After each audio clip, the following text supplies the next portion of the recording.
Warning, this content is for entertainment and educational purposes only.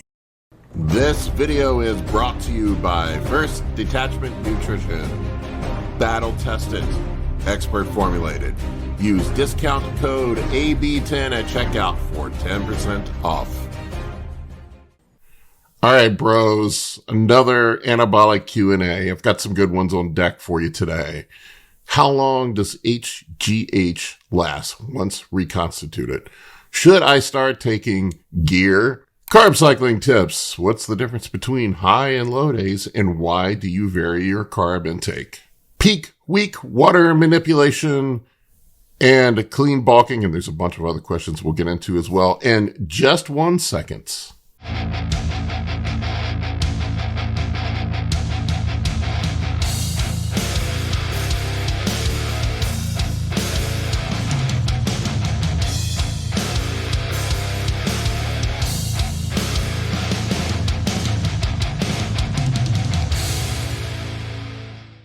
All right, before we get started, I want to let everybody know about the Team Anabolic Bodybuilding Team AB website that just launched. It's a member website community that I have launched, and it's going to be awesome. I'm going to be putting exclusive content up there, stuff that we probably can't talk about on YouTube. And there's going to be member Q&As weekly. I'm going to have special content on there about cycles, how to get big, other stuff, answer your questions. Everything's uncensored, unfiltered. If you want to go join, there's a special introductory sale. I'm going to raise the prices here in a couple weeks, but it is 40% off right now. Go check it out. Link is in the video description below. I'd love to have you over there. I am going to be checking things daily, answering questions over there, putting exclusive content up. The first member Q&A is next Tuesday. We're going to do that, so you get a chance to communicate with me one-on-one. I might even bring some people on the Q&A with me. And now let's get to the questions. All right. So the first question I have got here is from Nick Noche79. I think I said that correctly. How long does GH last in the fridge once reconstituted? Is it bad once it gets cloudy? How do you know? All right. So I went directly to the Serostim manual. This is what it says in the Serostim manual. So take this for what it's worth. I would assume that it probably applies to the generic HGH as well. It says with bacteriostatic water, which I think is what it comes packaged with.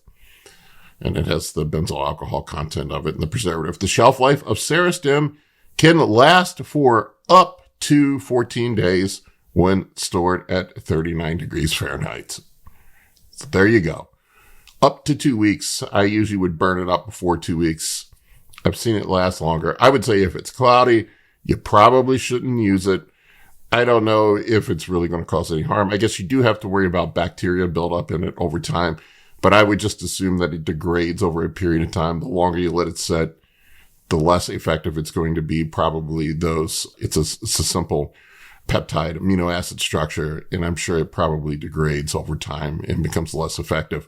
So more than likely, it's not going to kill you if it's degraded, but it's probably not going to do anything. Now, with that said, there is always risk of infection, so you don't want to play around with old stuff. Just keep that in mind. But if you're like me, you're shoving a whole bottle every day or half a bottle every day, you don't have to worry about the 14-day thing with going bad. Now, I will say this. I wouldn't let it sit around in needles. I see a lot of guys that ask if they can preload their needles, leave them sit in the refrigerator for a week. That's probably a bad idea. Same thing with gear. I see guys that preload needles with gear. I've actually seen gear dissolve needles. I just had this discussion with one of my clients. I have seen gear actually melt needles, which is probably to do with the solvents that they're using in it, or maybe ethyl oleate. I don't know the chemistry behind all that stuff that well. But I have seen gear dissolve needles, so preloading needles for a long period of time is probably a bad idea. Anyway, use it up within 14 days or sooner. Keep it stored in the refrigerator, and you'll be good to go. All right, next question is from Hans Kazan. This is kind of a personal question that I can't really give you specific advice on, but I'll give you my general thoughts. Is using gear without competing a bad idea? I'm in my 30s and I'm curious to do it. I may just even blast and cruise for the rest of my life. But what if I get on it and I don't like it? If I come off, am I going to be permanently shut down for the rest of my life? Am I going to screw myself up by doing one cycle? All right. Here's my thing. This is what I tell everybody. And I even made a video about it. Should I take steroids? There's a video up about it. This is what I tell everybody. This is the lecture that I give people. It is a personal decision. And I would say you need to think it through thoroughly. It's not to be taken lightly. But I will tell you this. Steroids are fucking awesome. And once you start them, you're probably not going to stop. I've never heard of anybody taking one cycle and saying, damn, this sucked. I don't want to ever do this again. I've never heard of that happening. Maybe it does in some places. I know I'm laughing and probably not taking this as seriously as I should, but it's like getting bitten by the vampire. I tell people this. Once you're a vampire, you're going to be a vampire for life. That's just how it goes. When you start a cycle, once you're a vampire, you're going to be a vampire forever. So I would say if you're concerned about being shut down, if you're concerned about having kids, if all these things matter to you, if you're concerned about losing your hair, all the things that come along with PEDs, if you're concerned about the side effects that go with them, the risks that go with them, then don't even try them. Just stay away, save yourself the effort, don't even try. You're going to get yourself in trouble. You're never going to want to come off. Steroids are freaking awesome, and you're never going to want to stop. You'll get addicted to them. Now, with that said, let's say you do one test-only cycle. Usually what I think, I'm not going to say what I'm telling you to do. I'm not telling you to do anything. But typically what I see people do is start with a test-only cycle, see how it goes, and then if they don't like it, they come off. You're going to recover just fine. I've never seen anybody do 16 weeks of TRT or test replacement therapy and never recover. I'm not saying that that's impossible, but I've never seen it happen personally. I was on for 4 or 5 years. I came off, I don't know, maybe even longer. I was on off and on since I was a teenager up till about 30, 32, something like that. I don't remember exactly. But then I came off for a decade, cold turkey, had kids. I actually had one of my kids while I was still on. Everything recovered just fine. I didn't even do PCT. So, I'm not saying that I'm an example of what typically happens, but take what you will from that. Once again, what I would say, you're going to get bit by the vampire. You're probably going to love it. You're probably never going to want to stop. So if that's a problem, then don't do it. All right. The next question is from Vigilis Fusteris. I think I said that, or Fusteris. That sounds very Greek. Should you do cardio on high days or try to minimize glycogen burn and stay off the cardio to let your glycogen refill? I used to stay off the cardio on the high days, but I have actually found that a little bit of light cardio and just do a little bit of walking between my meals or, a couple times a day, a 10-minute walk actually helps me with digestion and hunger. I have a hard time pounding down the food sometimes on the high day, and adding in a little bit of cardio, adding in just a little bit in there just kind of keeps my glucose sensitivity high. It's not really burning up any glycogen. Walking is not intense enough to burn up any glycogen, really. It just keeps me feeling good, keeps my hunger going, helps with digestion, and make sure that my insulin sensitivity is good at glucose sensitivity, insulin sensitivity at each meal is in a good place, and I'm ready to eat again. So I have completely changed my perspective on that.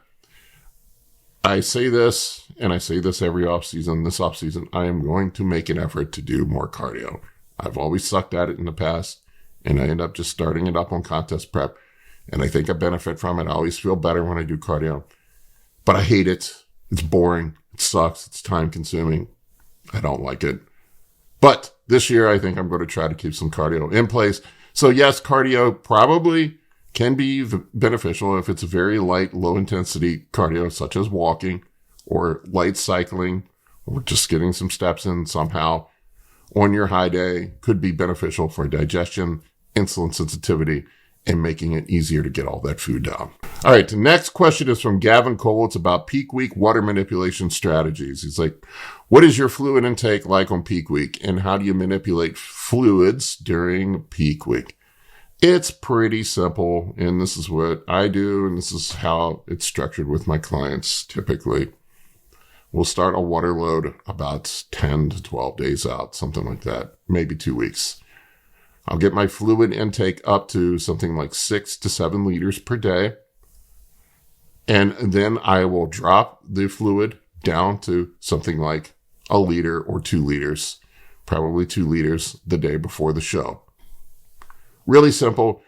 Drink 6 liters, drop down to 2. Your body, your aldosterone levels have regulated to the 6 liters. When you drop down to the 2, I don't remember the exact numbers, but there's like a 36 to 48 hour window where before your body catches up and aldosterone will regulate to the new water intake. So when you drop down to that 2 liters, in theory, you're still peeing like you would drinking 6 liters. So you're flushing out that much fluid and you dry yourself out. That should be enough to dry yourself out. I needed a diuretic this year to flush out additionally. I really pushed carbs hard going into the show to fill up. So I needed a little extra push to get it up. But a lot of times in the past, I haven't run a diuretic. I would say it also depends on the type of show you're on. If you're just doing a local show, you've never competed before, I wouldn't fuck around with diuretics. Just some water manipulation is more than adequate for what you need. Don't mess around with diuretics. Going into a national show, a little bit different of a game. When you're trying to vie for a pro card, a little bit different of a game. But play it conservative, be safe. Water manipulation is more than fine for plenty of people. I do say this, I keep my sodium, potassium, magnesium, my electrolyte intake the same. I make sure everything is locked in going into that peak week. I don't fuck with any of that, so there's no variables there. I know there are some strategies that you can use where you manipulate some of that stuff, but that's getting more advanced. For 95% of people, that's unnecessary. You don't need to do that. Maybe like if you're on the stage for competing for the Olympia, you can get in some advanced electrolyte manipulation. But I would say most of the time when I've seen people do that, they just end up looking worse. Just keep things simple, less variables, less chances of there being a fuck up. Just a simple water cut the day before the show. It's a tried and true method. I know some people will disagree with it. There are different ways of doing it. I know some people that leave water in place, and I have left water in place with some clients. I have some people that are just dry. I've been dry in the past, and I've been able to leave water in place. This year, I was not dry, probably because I was sick the week before the show, had some water retention. We did an aggressive carb up this year. There's some various reasons for it, but that's pretty much it. Very simple, very straightforward water manipulation going into peak week. Scat Daddy asks for somebody with a sedentary desk job. What would your carb cycling meals look like during your workday? The way I structure my diets for my clients is very simple. I give them meals 1 through 4, which can be placed at any time during the day, where the carbohydrates are lower, fats are a little bit higher, protein is static throughout the day. Whatever our protein intake is, let's just say for math purposes, just for simplicity, that it's 50 grams per meal. That stays the same throughout the day. And maybe I'll do something like 25 to 50 grams of carbohydrates per meal through meals through 1 through 4. And then your workout window meals is where you're going to stack the majority of your carbs. Probably half to 2/3 of your carb intake for the day are going to be stacked around your pre-workout, intra, and post-workout meal. That's the way I do it. And then you just slot the pre, intra, and post-workout meals into whenever you work out. So if you work out first thing in the morning, you would have the carbs stacked around your workout window first thing in the morning. If you work out in the middle of the day, you do the same thing there. If you work out at night, you do the same thing there. And then you fit your other meals around it. So if you can fit in, if your pre and post-workout meals, your higher carbohydrate meals are meal 1 and 2 for the day, you slot the rest of those meals in around it. That would be the rest of the day. So those would be your 1 through 4 that I'm talking about would actually be 3 through 6 for your 6 meals. If you stack it in the middle of the day, so it would be meal 1, meal 2, pre-workout, post-workout, meal 3, meal 4. That's the way I structure it. I learned that from Justin Harris. It works really well. You want to stack your carbs predominantly around your workout window. Like I said, something like, up to half your carbs, maybe even a little bit more can be around your workout window. That's generally the way I do it. I find that works out well. You have GLUT4 transport that's going to be increased during the workout window. So it makes sense to have increased carbohydrates during that time. We keep the fats low as we possibly can during the workout window, 0 if we can. And in the other meals, there's the meals 1 through 4 that I talk about. Those would potentially have some EFAs mixed in with them, supplemented EFAs, and we keep the protein sources as lean as we possibly can and keep the saturated fats as close to 0 as we possibly can. And that's it. All right. Forrest O'Neill asked me, and this one I get commonly, what are the basic health markers you look for on blood panels when somebody is on PEDs? All right. Well, let's reverse engineer this one just a little bit. I feel like I've said this one a million times. We'll go through it again. What is the things that commonly kill bodybuilders? So those are the things that we want to look for in our diagnostic testing and blood panels.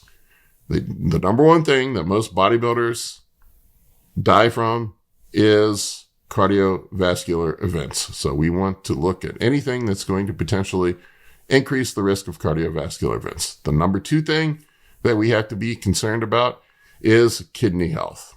You see a lot of bodybuilders over the lifetime of PED use or abuse or educated abuse, whatever you want to call it, they end up frying their kidneys.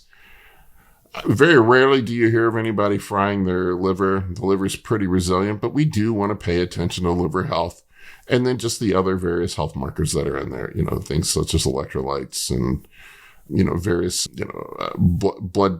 blood cell markers and, things like that we need to pay attention to. So for cardiovascular health, lipids are very important. We want to pay attention to lipids. They're PED users we know that are prone to having lipid skewing depending on the type of PEDs that they are using. When your estrogen is crushed, your lipids are going to be skewed further. When you're using DHT derivatives, lipids tend to be skewed further. Orals seem to be the worst at crushing lipids, making lipids worse. So we need to pay further attention to that. So we want to pay, the various lipo, protein A and B, and we want to pay attention to HDL and LDL and triglycerides and things like that. Triglycerides can be an indicator that there's an issue with glucose sensitivity. That's another thing that we want to pay attention to is glucose sensitivity. So you want to get an A1C test done. You should also be tracking fasting glucose periodically. Grab a glucose meter. They're cheap. They're $20, $30 at your pharmacy. Check it a couple times a week. When we're running GH, we want to make sure that we're not building up insulin resistance. When we're running high carbohydrate diets, we want to make sure that insulin sensitivity is not going to shit. It's another thing to pay attention to, which is also going to affect cardiovascular health. Getting a blood pressure meter, that's something that can be checked daily. That is going to probably be the single biggest risk factor when it comes to cardiovascular health, is making sure that you control your blood pressure. Keeping an eye on things such as hemoglobin, hematocrit, red blood cell count. They are going to be elevated when you run PEDs. That is just the cost of doing business. There's a certain limit that we want to keep an eye on. Personally, I don't like to see hematocrit above 55, hemoglobin above 18. If we do, we need to take corrective action. We know that certain PEDs cause more elevation of those markers than others. I generally avoid those. Things like Anadrol, things like equipoise are probably going to make that worse.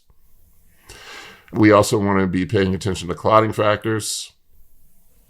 If clotting factors are high, you're going to have an increased risk, especially with increased blood pressure and hemoglobin, hematocrit, red blood cell count, potentially throwing a clot, having a pulmonary embolism, stroke, heart attack, things like that we don't want. Occasionally getting a calcium CT test done to make sure you don't have any plaque buildup in your arteries. It's another important thing to pay attention to. Getting checked periodically to make sure that you don't have declining cardio function, such as ejection fraction getting lower. Get your heart checked once a year. These are things that are important. As far as kidney markers go, everybody seems to be that's on PEDs and lifts hard is probably going to have some elevation of blood urea nitrogen just from eating a high protein diet and creatinine. But if you see creatinine consistently going up, that is a problem. I would suggest throwing in a cystatin C test. That is probably a more accurate measurement of our kidney health. It's a little more expensive. Most doctors don't run it because it is expensive. Things to pay attention to. Keep in mind also that if you're taking creatine, that's going to falsely elevate your creatinine levels. I am less concerned about liver enzymes because typically ALT and AST are going to be somewhat elevated from lifting weights. But if you see them over 100, then there's a problem. You might want to get GGT checked as well. And those are the primary ones we want to keep an eye on. I'm sure there's others that I've missed here, but those are the important ones. I usually get blood work done every 3 to 4 months just to see where I'm at. Those are the ones that you want to pay attention to. And of course, you need to consult with the stuff with your doctor if there is a problem. Be knowledgeable, explain to your doctor why some of these things might be elevated, discuss that with him. I am not a doctor. I'm not giving you medical advice here, but these are important things that you can discuss with your doctor so you can be informed and help your doctor make an informed decision about your health. All right, next one is from Paul Shortall, and he asked, can you elaborate a bit on why you do high carb days and low carb days and what's the difference between the two and why you do them? I have some really good videos up on carb cycling if you want to check those out, but it's pretty simple and straightforward. With carb cycling, it's essentially caloric cycling. We know that carbohydrates, can be stored in multiple ways. They can be stored as liver glycogen. They can be used as fuel, which glucose is your body's preferred fuel source. The crazy keto guys and carnivore guys will say that's not true, but it is true. Your body prefers glucose first. That's why it only makes ketones when you're in a starvation state. That's why it only converts proteins to glucose through gluconeogenesis. So it gets so desperate for glucose, it starts breaking down proteins to make glucose out of it, which we don't want, right? We don't want to be breaking down our protein to make carbohydrates out of it. One would assume, right?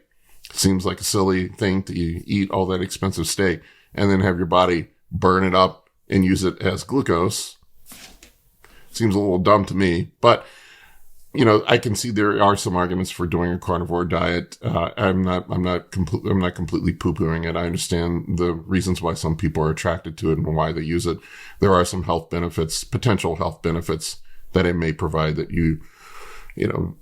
that you can't get from eating a ton of carbs. Now, we're talking about purely optimizing for body composition and being a big jack 270 pound super heavyweight bodybuilder.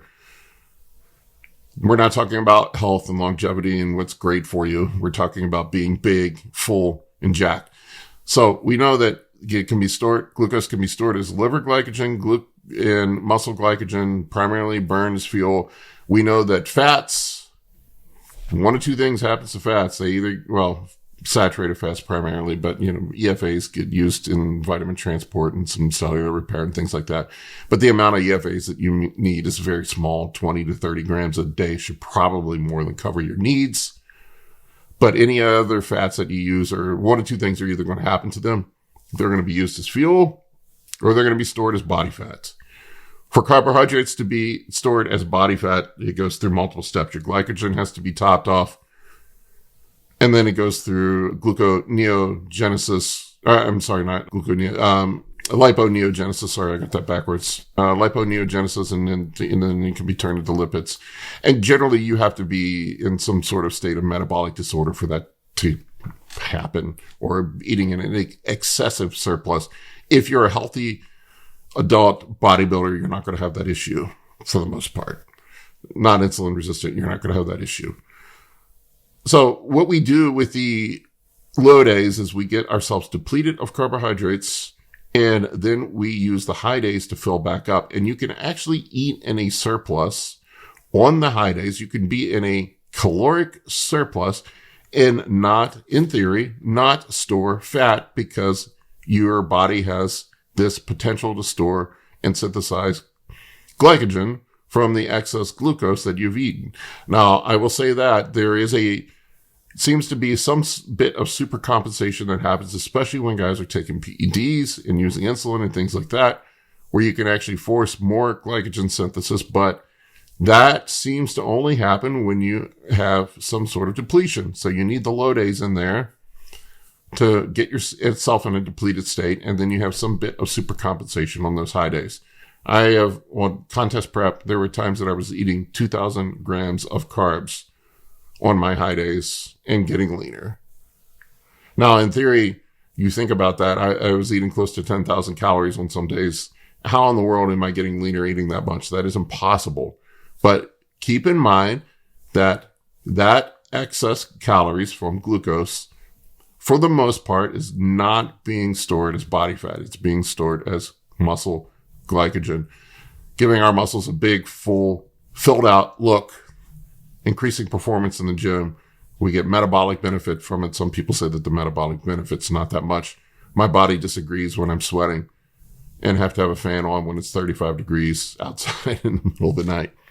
So that's sort of the theory of it. Now, does it work for everybody? No. I will say that you need to be metabolically healthy. Your insulin sensitivity needs to be good. If you're really going to push carbs hard, I'm not encouraging you to do this, but insulin does seem to help. You also need to be heavily muscled. If you're not heavily muscled, you're not going to be able to store that much glycogen. You're just going to get fat. If you're somebody that doesn't have a lot of muscle tissue, you probably need to keep the carbs lower. Okada asks, is there any way to fix or tighten loose skin after big fat loss? It depends. If you have stretch marks, if the skin has lost its elasticity, you can see it. Like if the skin just hangs and sags, there's probably nothing you can do at that point. Really, the only thing you can do to resolve it at that point is to have a skin excision done. I had one done. I have a video up about my abdominoplasty, my tummy tuck that I had done. I have mixed feelings about it. Ultimately, I got my pro card in bodybuilding, but I have large scars. I had other things going on with my stomach.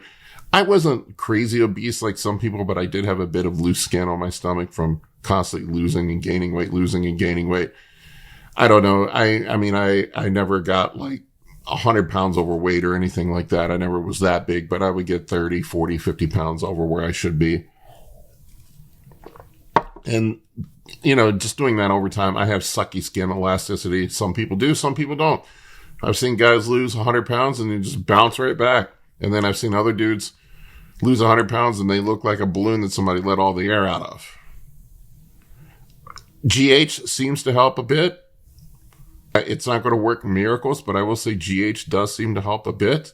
But ultimately, if you have a lot of loose skin that, like I said, if you look like a balloon that somebody let all the air out of, you're probably going to need to see a plastic surgeon and have some sort of revision surgery done. Amy Killian, that's on our podcast on Saturday, she works for a plastic surgeon. She's very knowledgeable. Amy's channel, I wish I had the name of their channel up, but you can search out their channel or reach out to Amy. I'm sure she can help you out with some of that stuff. All right. I have another one from Okada. He got a double banger in. If I'd known that, I wouldn't put two in. How do you keep lean on a bulk? Well, if you got loose skin, probably don't want to be bulking, right? Get that fixed.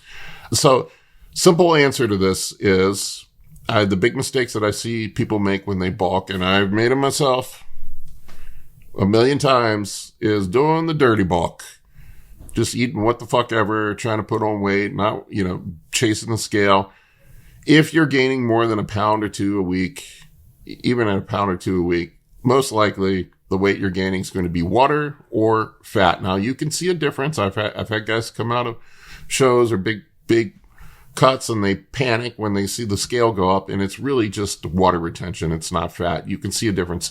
It's hard to tell that with the scale, but you can see it in pictures. That's why I like keeping logs of before and after pictures. You can go back and look at the pictures and see whether or not somebody is progressing properly or gaining fat or just putting water on. There's a big difference between the two. You can see off-season pro bodybuilders, like somebody like Derek Lunsford or somebody like that that's up 20, 30 pounds from their show weight, they're not fat. It's just a bunch of water. He doesn't have fat rolls on him when he's up 20, 30 pounds. It's just a bunch of water retention. And that comes off when you get ready for a show. But for me, the simple and easy approach to staying lean when you're getting bigger is to keep your fats lower. I know this is going to hurt some feelings. Keep the fats lower, keep the saturated fats low, keep the cheat meals out once or twice a week. I know it sucks. I know it sucks bad that you want to eat cheat meals more frequently, and stick to good, clean foods. Chicken and rice, beef and rice. Keep that beef as low fat as you possibly can keep it. Have a cheat meal here and there, once or twice a week is adequate. And just eat meat and carbs. And if you do that, you keep things lean, you run a carb cycling diet. For the most part, I see guys stay pretty lean. I stayed pretty lean this past off season. And if you start to get fat, you just pull back a little bit. That simple. Keep some cardio in your off season. You don't have to do a ton, but just keep a little bit in and be mindful of your body composition. I have a rule of thumb. If I can't see my abs anymore, it's gone too far and you need to pull back. You want to maintain a place where you can see your abs at all time. If I had to place a body fat percentage on it, I would say it's somewhere around 15%. I don't get it measured in the off season, but I would guess that that's probably about the max that you want to go as far as body fat percentage. All right, folks, that's all I got for you on this one. I appreciate each and every one of you. Thank you for your support. Go check out the Team Anabolic Bodybuilding membership site, our community. It's going to be awesome. I'm going to be really working hard. The content, there's not a ton of content up there right now, but I am going to be doing the live Q&As weekly, private Q&As with my clients. I'll be working through some stuff as well, probably doing some critiquing of plans, cycles and training programs up there as well. Go check it out. It is discounted right now. Right now you can catch it before we raise the price. Anyway, I appreciate each and every one of you. Thank you for watching. We'll see you on the next episode. For coaching or consultations, head over to www.anabolicbodybuilding.com to book your spot today. I can help you with optimizing hormones, fat loss, muscle gain, physique, athletic performance, nutrition, and health. For more information, shoot me an email at bigp3rd@gmail.com.